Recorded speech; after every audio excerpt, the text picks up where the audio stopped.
اللهم إنا نسألك علما نافعا وقلبا خاشعا ولسانا ذاكرا.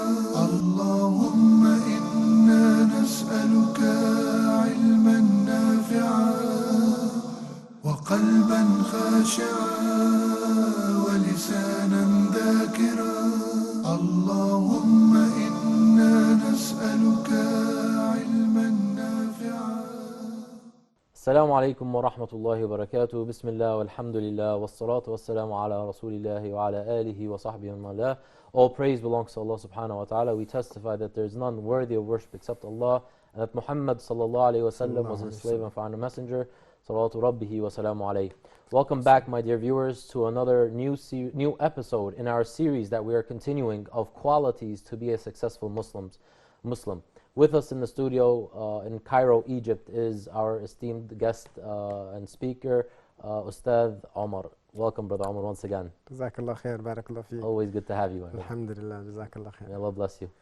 Alhamdulillah, this is our 5th episode in this series of qualities of being a better Muslim, and actually a part 2 of our last series, which we started last time, of how to be a visionary or how to be a visionary Muslim in this world, in this pathway, in this travel, in this journey of ours in this world. We spoke last time about the characteristics of what it takes to be a visionary Muslim. And today, Brother Omar, I would like us to speak about maybe how to implement these tools that we have in our hands now to actually become visionaries. بسم الله الرحمن الرحيم الحمد لله رب العالمين حمدا كثيرا والصلاة والسلام على أشرف المرسلين نبينا محمد وعلى آله وصحبه أجمعين. Very good question. So a person, a Muslim, should list his most important responsibilities that he will be asked about on the Day of Judgment. He should list them, and then for each responsibility he should make aims specific for them, and then a plan. Okay, so that's the steps, 3 steps. List his main responsibilities. Number 2, make aims for each one. And number 3, make a plan to implement the ideas that you have to make sure that the aim becomes a reality. So let's break it down. Let's break it down, and let's do an actual example. Inshallah. So I would say that the 4 most important responsibility for every Muslim is, number 1, his ibadah with Allah subhanahu wa ta'ala. No. His worship with Allah subhanahu wa ta'ala. That's the purpose of creation. That's the purpose. That's the most important one. No. Number 2, his family. He will be asked about his spouse, his children, his parents, and so on. Number 3 as well, his main career or position in society. So what he is going to study for a long time, specialize in, what profession he's going to be involved in, or business and so on. That's another important responsibility, because as men in particular, we are financially responsible for our families, and also we will be asked about our money. In the hadith it mentions where it came from and what we spent it on. And then the last one I would say is our da'wah. Our and when I say da'wah, I mean our positive influence over people around us. Could be our community, it could be non-Muslims, it could be our neighbors, and so on. So these 4 are the main responsibilities for us. So that's step 1, tick. Step 2 now, for each one I need to make an aim for it. Short-term goal or Exactly. plan. An aim. So for ibadah, what is my aim behind ibadah? My aim is to earn the pleasure of Allah. My aim is to be a close abid, close servant to Allah subhanahu wa ta'ala. So I want the best type of ibadah, right? So that becomes my aim. Now becomes my plan. In order for Allah to be pleased with me, in order for me to try to enter paradise through ibadah, I need a plan. So my plan is, number 1, to pray my 5 salawat on time. Another idea is to read Quran every day. Another idea or plan is to do my adhkar every day. Another plan could be to pray Qiyam al-Layl once in a while. Another idea is to fast from time to time.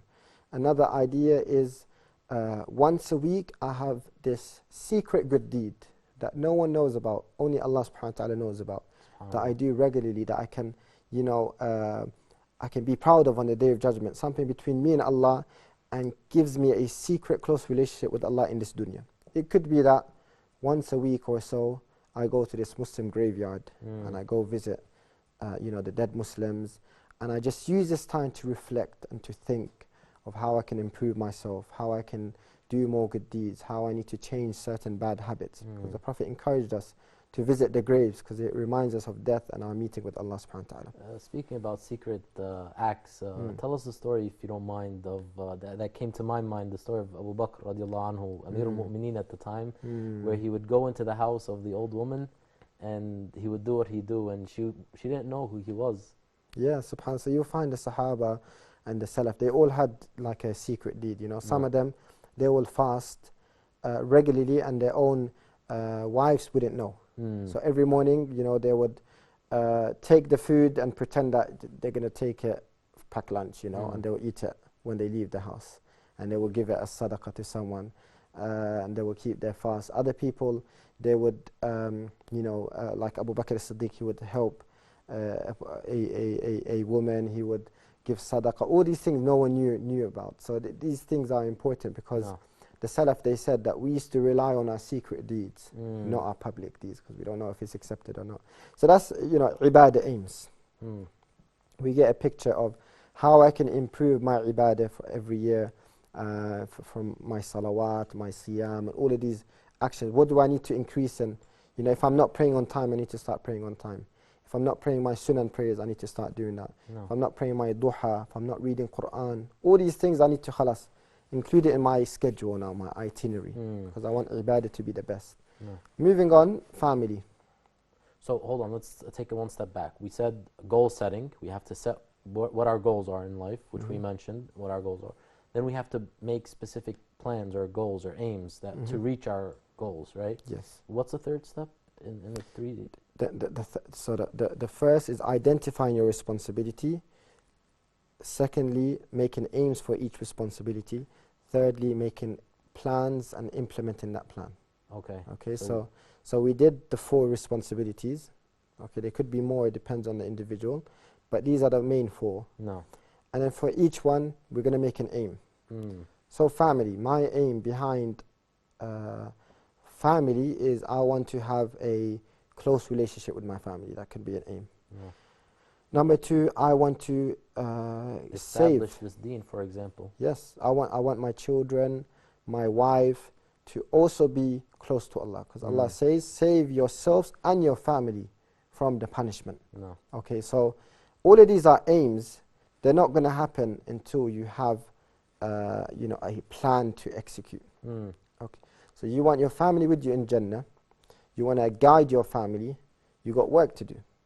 So my plan could be that every single day, half an hour a day, I will have a one-to-one with, my wife. And this one-to-one is we remember Allah, or we read a book together, or we watch a lecture together, something that will increase our iman. Okay, this is our thing that we do every day. Okay, every single day I will call my mother, even if it's just 15 minutes, 20 minutes, because having, being pious and obedient and good to your parents is from the best good deeds. Okay, so doing ihsan, kindness and goodness to my parents. I have relatives who are poor, helping them out. I have a grandmother, I have uncles, tying the kin, inviting my relatives regularly. I'm the person who brings the peace in the family. I'm the person who brings the family together, keeps the love. Whenever we have a gathering, I make sure that, what we talk about is good. There's no backbiting, there's no, haram happening, You as a person who Allah guided, become the person who guides others.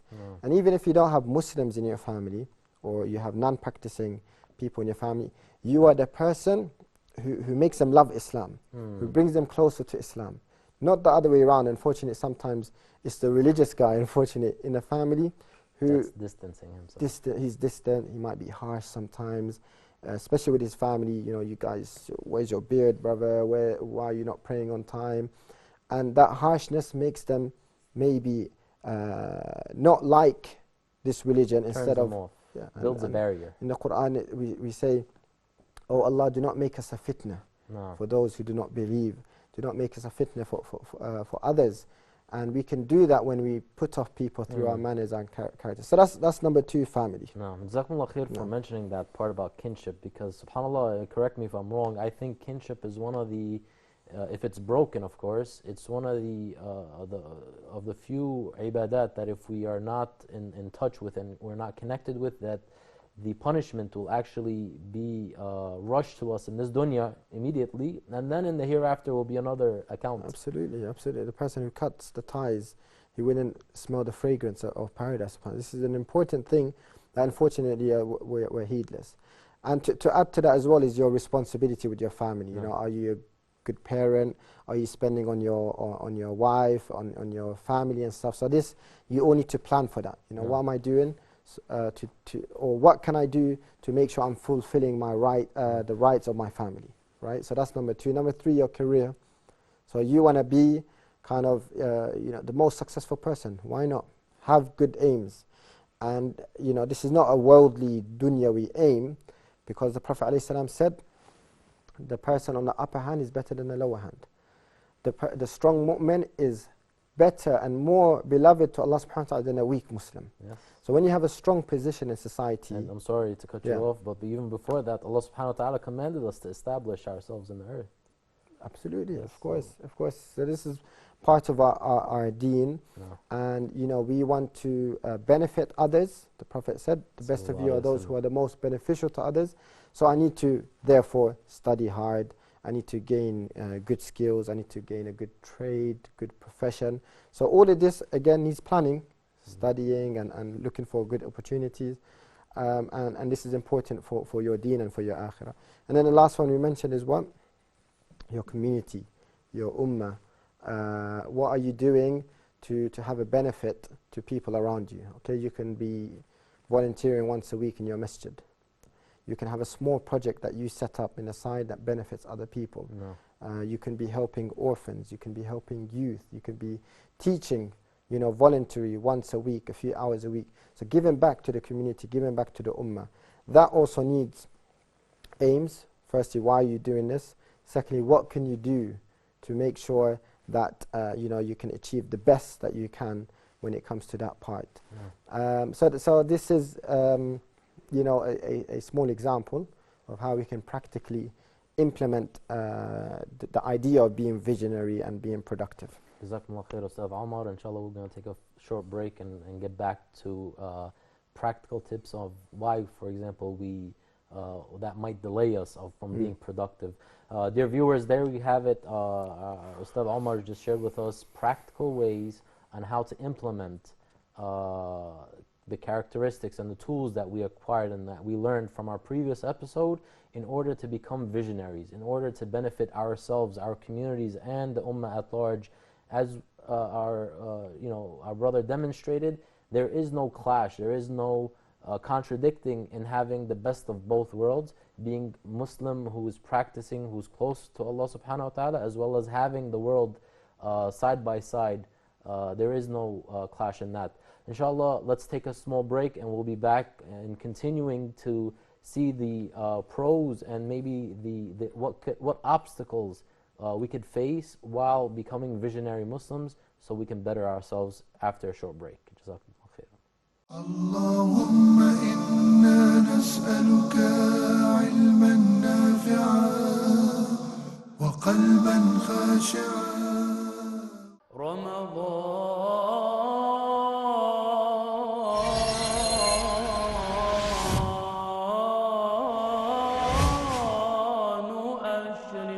Dear viewers, brothers and sisters, ladies and gentlemen, boys and girls, all over the world we are experiencing a global pandemic.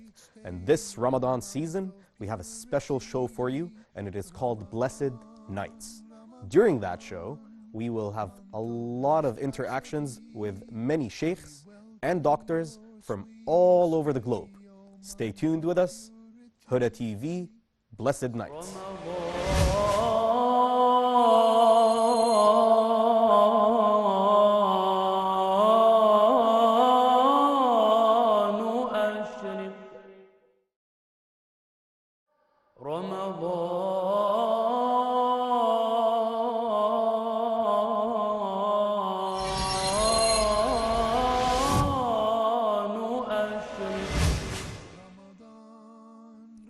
To our brothers and sisters around the world, what a good news and glad tidings coming to you right at where you are, explaining the 18th chapter of Quran from the beginning to the end, where Almighty Subhanahu wa Ta'ala codified the life of human beings.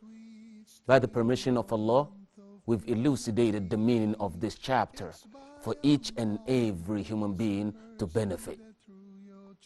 And by the permission of Allah, this will be aired only on Huda TV in the month of Ramadan. So in waiting for this, nectaress of the cave, i.e. the nectar of the chapter, the secret of the chapter, the blessings, the lessons that Almighty Subhanahu wa Ta'ala left for human being to benefit, the chapter had exposed everything to us, and we have it under the theme, the nectaress of the cave. Remain blessed in waiting for it and stay tuned. Wassalamu alaikum. Khitaman waqtida.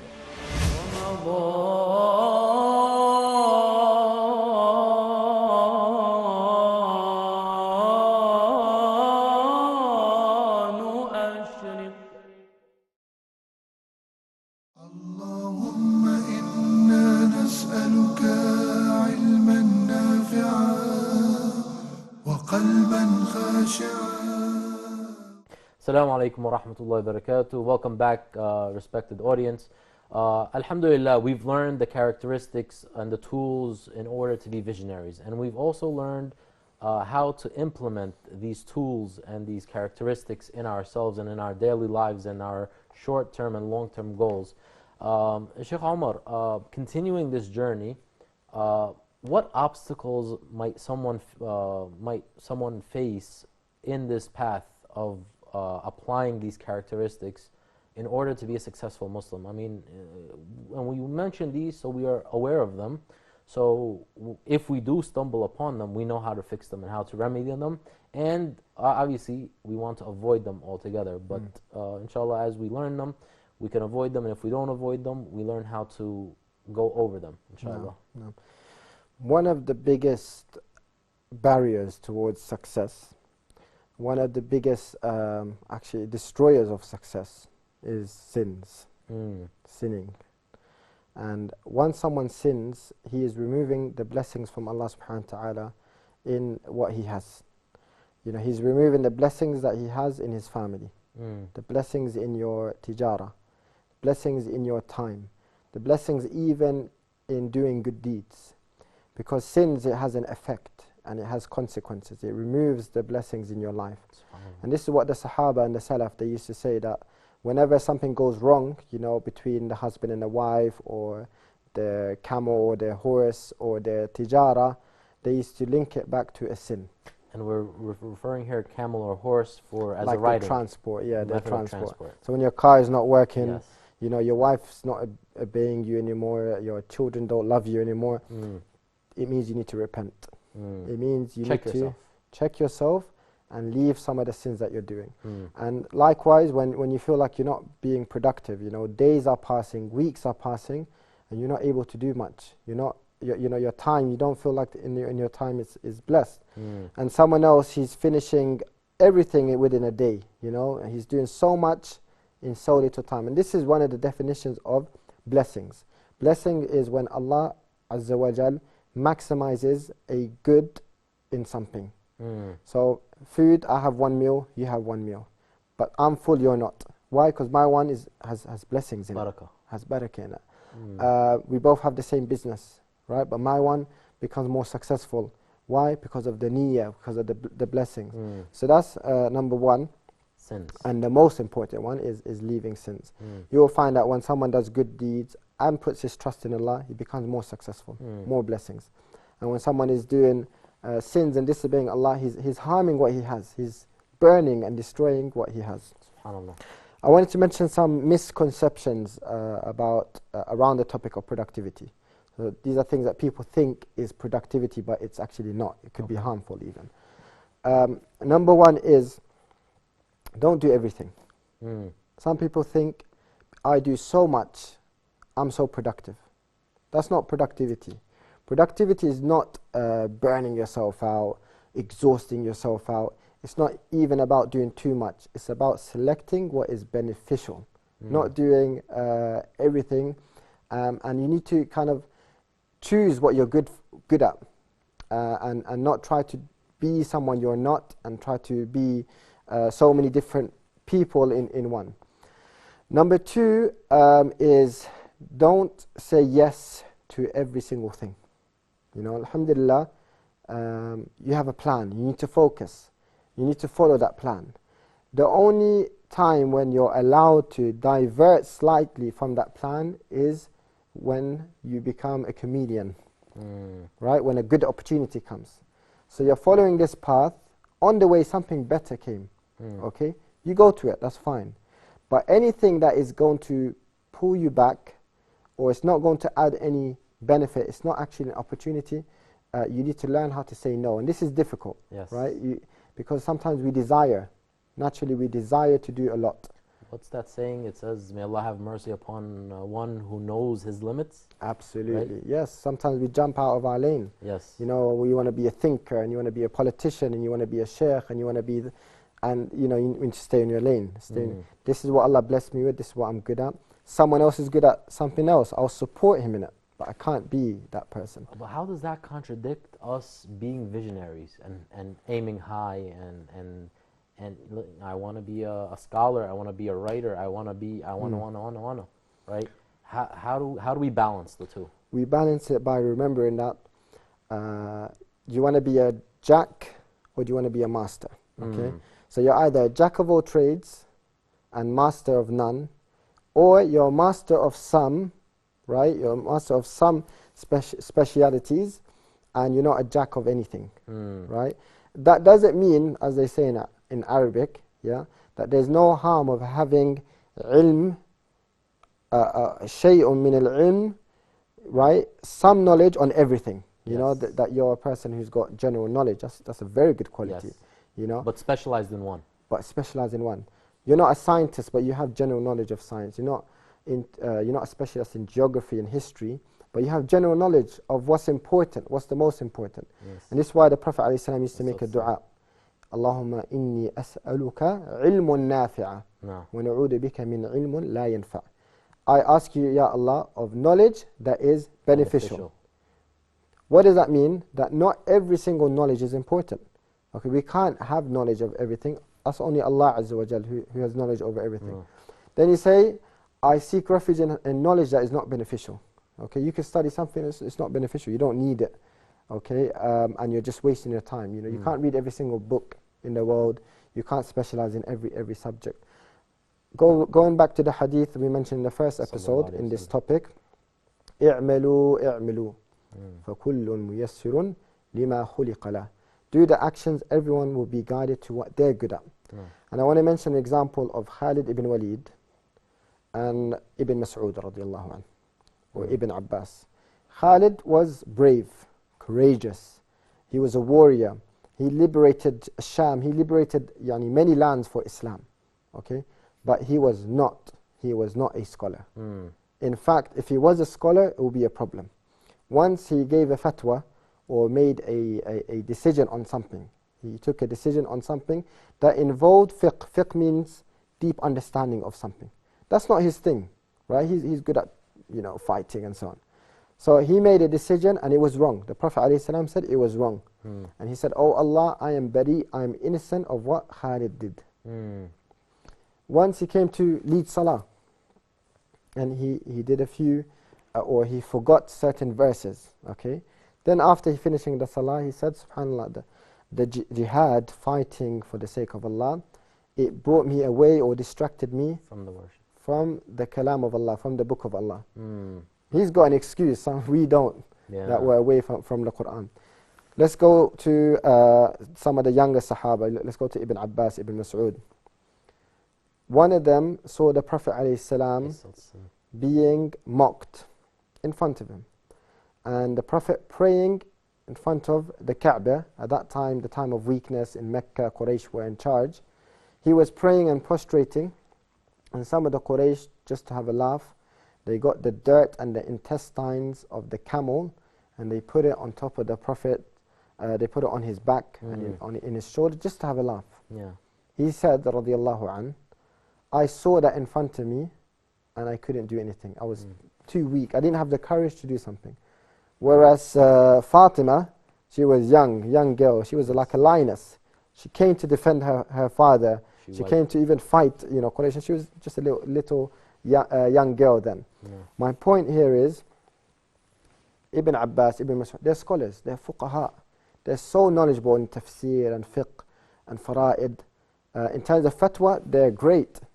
But in terms of fighting, they weren't the people in the front line. Okay? And likewise with Khalid ibn Walid. So what I mean is, to answer your question is, you need to specialize in what you're good at. What Allah gave you, recognize these blessings, and use it for your ibadah. Use it for ibadah. And other people will be good at something else, and we complete each other. This is our role, that we are an ummah. We are one body, like the Prophet ﷺ said. One of us is going to be the arm. Another one's going to be the brain. Another person is going to be the eyes. Each one is different, has different roles. But we all function together As one. And we all serve one, which is the one ummah now. SubhanAllah. Jazakumullah khair for this complete and full round trip of understanding visionary and what it means to be a visionary Muslim. I'll leave you with the last minute to conclude, inshallah, any final remarks, any advice or tips to all the viewers who are tuning in and listening in to us. The floor is yours for... So I will end with saying that you are a human being. You're not a robot. A robot is programmed, engineered to do something. But a human has feelings, he has emotions, he gets tired, he gets sick, he gets motivated one day, he goes up and he goes down. This is us. So realize that you're a human, you're not a robot. Aim to do the best that you can, but it's not possible. In theory, it's not possible to do every single thing that you plan. We plan for the sake of gaining so many results. However, the results is with Allah subhanahu wa ta'ala. We put our trust with Him, and know that there will be hiccups on the way, and that's fine, because we're designed like that. We're not going to be really asked about the results anyways. Right? Absolutely, we're going to be asked yes. what we put forward. And these hiccups, you can say that they're tests from Allah, so we can get more rewards. We're tested so we can purify ourselves more. Nothing comes easy. Inna ma'al usri yusra. No. Jazakumullah khair, Sheikh Omar. And dear viewers, there you have it. We learned the characteristics, how to practically implement these characteristics and tools. And we also have mentioned some misconception as well as some hiccups and hurdles that we might face while becoming visionaries. Firstly, to benefit ourselves, our family, our community, and the ummah at large, asking Allah subhanahu wa ta'ala to benefit us what we have been taught. Sheikh Omar, jazakumullah khairan for your time once again, and we really enjoy your presence with us here. Alhamdulillah. Jazakumullah khairan for coming out and spending some time with us and benefiting us all with your Jazakallah presence. khair for the opportunity. I also love your company. Alhamdulillah, this is the blessing of Islam and our brotherhood. Alhamdulillah. Alhamdulillah. Alhamdulillah. Dear viewers, tune in until next time, as we continue the journey of learning the qualities of a successful Muslim. Until next time, Assalamu alaikum wa rahmatullahi wa barakatuh. اللهم إنا نسألك علما نافعا وقلبا خاشعا ولسانا ذاكرا. اللهم إنا نسألك علما نافعا وقلبا خاشعا ولسانا ذاكرا.